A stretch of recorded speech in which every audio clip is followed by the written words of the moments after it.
मंडळी, माणूस ट्रेडमिलवर कितीही चालला तरी जागेवरच उभा असतो, तो जागचा हलत नाही। अगदी तसंच ट्रेडमिल वॉक दोन ठाकरे बंधूंचं महाराष्ट्रात सुरू आहे का असा प्रश्न पडलाय। कारण मुंबईतलं उद्धव ठाकरेंचं मातोश्री आणि राज ठाकरेंचं शिवतीर्थ यांच्यातलं अंतर आहे 4.4 किलोमीटर। गुगल मॅपनुसार हे अंतर कापायला जेमतेम 15 मिनिटं लागतात।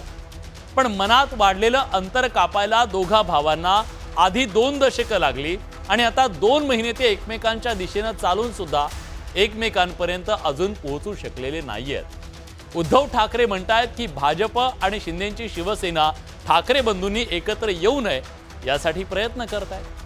ते भेटून जातायत, मग उद्धव ठाकरे का भेटत नाहीयेत हा प्रश्न आहेच की।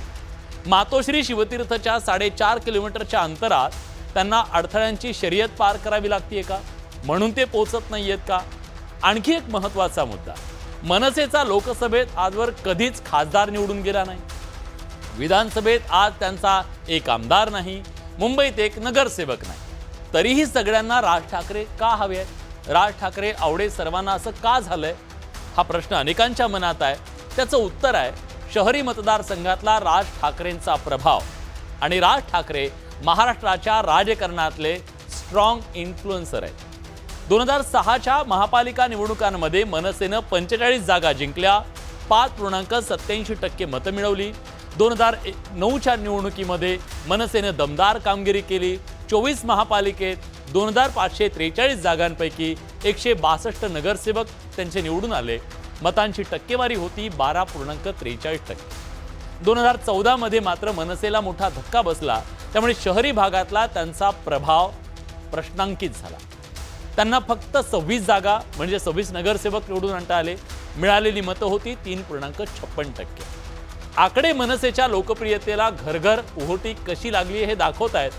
पण शिवसेना आणि मनसे हे आकड्यांच्या पलीकडचे पक्ष आहेत। त्यांचं राजकारण अरिथमॅटिक्सवर चालत नाही, तर ते सेंटिमेंटवर चालतं। आकड्यांची ताकद राज ठाकरेंकडे नाहीये हे जगजाहीर आहे। तरीही राज ठाकरेंचा भाव वधारण्याची कारणं, महत्त्व वाढण्याची कारणं अनेक आहेत। त्यांच्याकडे निवडून येण्याची ताकद नाही, पण गणित बिघडवण्याची ताकद आहे। महापालिका निवडणुकीत विजयी होणाऱ्या उमेदवाराची विनिंग मार्जिन कमी असते, त्यामुळे मनसेची ताकद निर्णायक ठरू शकते। लढत अटीतटीची आहे। दुसरी महत्त्वाची ताकद राज ठाकरेंची म्हणजे त्यांचे शब्द। त्यात वारं फिरवण्याची ताकद आहे, विरोधकांना घायल करण्याची ताकद आहे। त्यामुळे त्यांना सोबत घेऊन फायदा किती होईल यापेक्षा विरोधकांच्या हाती ते लागू नयेत म्हणून प्रयत्न सुरू आहेत का? म्हणजे राज ठाकरे महायुती सोबत आल्यावर महायुतीला त्यांचा किती फायदा होईल यापेक्षा ठाकरेंसोबत गेल्यावर किती नुकसान होईल याचं गणित मांडलं जातंय का? वर्धापन दिनाच्या भाषणात उद्धव ठाकरेंच्या नुसत्या सांकेतिक शब्दावर टाळ्या पडल्या। दोन्ही ठाकरे भावना ही चाचपडून पाहतायत का? गेल्या काही दिवसात दोघांमधलं अंतर कमी होतंय असं वाटतंय खरं, पण गाडी आधी मातोश्रीतून निघणार की शिवतीर्थवरून? इथं घोडं अडलंय का? प्रश्न अनेक आहेत। या सगळ्या प्रश्नांची उत्तरं होणार की नाही होणार कळेल ना। जे यांच्या मनात आहे आणि राज्याच्या मनात आहे तेच मी करेन। उद्धव ठाकरेंनी वर्धापन दिनाच्या कार्यक्रमात पुन्हा एकदा टाळी देण्यासाठी हात पुढे केला। जे महाराष्ट्राच्या जनतेच्या मनात आहे ते होईल अशा वक्तव्यावर उद्धव ठाकरे ठाम आहेत। 19 एप्रिल रोजी राज ठाकरेंनी एका पॉडकास्टमध्ये आमच्यातले वाद भांडणं किरकोळ आहेत असं सांगितलं, तर उद्धव ठाकरेंनीही त्याच दिवशी एका जाहीर कार्यक्रमात सकारात्मकता दर्शवली होती। समोरच्याची इच्छा आहे का आम्ही बरोबर काम करावं? महाराष्ट्राची इच्छा आहे। तेच तर ना, मग महाराष्ट्रात जाऊन सांगावं तिकडे। महाराष्ट्रात येईल, मग त्याच्या आड जो कोण येईल त्याचं स्वागत मी करणार नाही, त्याला मी घरी बोलवणार नाही, त्याच्या घरी मी जाणार नाही, त्याचं आगत स्वागत त्याच्याबरोबर पंक्तीला बसणार नाही, हे पहिले ठरवा। ठाकरे बंधूंच्या टाळीच्या शक्यतेने दोन्ही पक्षाचे कार्यकर्ते आणि नेते चांगलेच उत्साही झाले। अनेकदा दोन्ही पक्षाचे कार्यकर्ते एकत्रितही आले। या सगळ्याचा धागा जोडत उद्धव ठाकरेंनी युतीसाठी व्यासपीठावरून पुन्हा एकदा पुढचं पाऊल टाकलं। आहेत आता बातम्या सगळीकडे चालू आहेत। काय होणार? कसलं नाही होणार का? होणार की नाही होणार कळेल ना. जे यांच्या मनात आहे आणि राज्याच्या मनात आहे तेच मी करेन.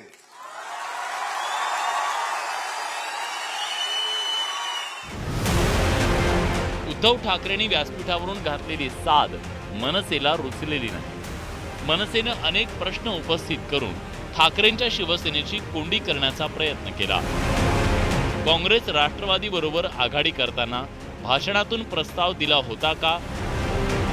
महाविकास आघाडी करताना कार्यकर्त्यांना मनसैनिकांना विचारलं होतं का, असा सवाल मनसेनं उपस्थित केला. 2014 मध्ये दिलेल्या प्रस्तावाला शिवसैनिक सकारात्मक का नव्हते? काल जो उत्साह दिसला तो यापूर्वी का दिसला नाही? याआधी उद्धव ठाकरे सकारात्मक का नव्हते, असा प्रश्न मनसेचे मुंबई अध्यक्ष संदीप देशपांडेंनी उपस्थित केला. हे समजू शकतो की तुमच्यावर वेळ वाईट आली आहे आणि त्या वेळेमध्ये तुम्ही विचार करताय की स्वतःचा पक्ष कसा आपण पुढे न्यावा, त्याच्यासाठी म्हणून तुमचे प्रयत्न चाललेत. अतिशय समान, त्याच्यात काही वावगं आहे गैर आहे असं मला म्हणायचं नाही, पण त्याचा तो अर्थ काढून तुम्ही आम्हाला परस्यू करू शकता, आम्हाला प्रेशराईज नाही करू शकत कुठल्या गोष्टी.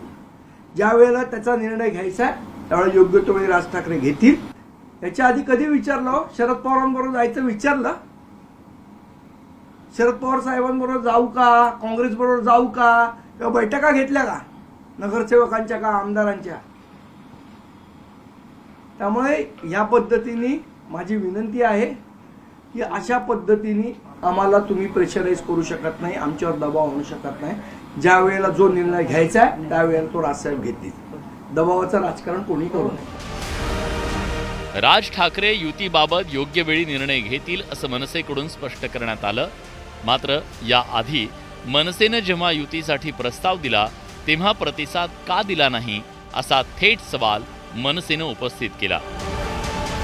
या प्रश्नाचं उत्तर मिळाल्यानंतरच दोन्ही पक्षांच्या युतीची बोलणी पुढे सरकण्याची शक्यता नाकारता येत नाही.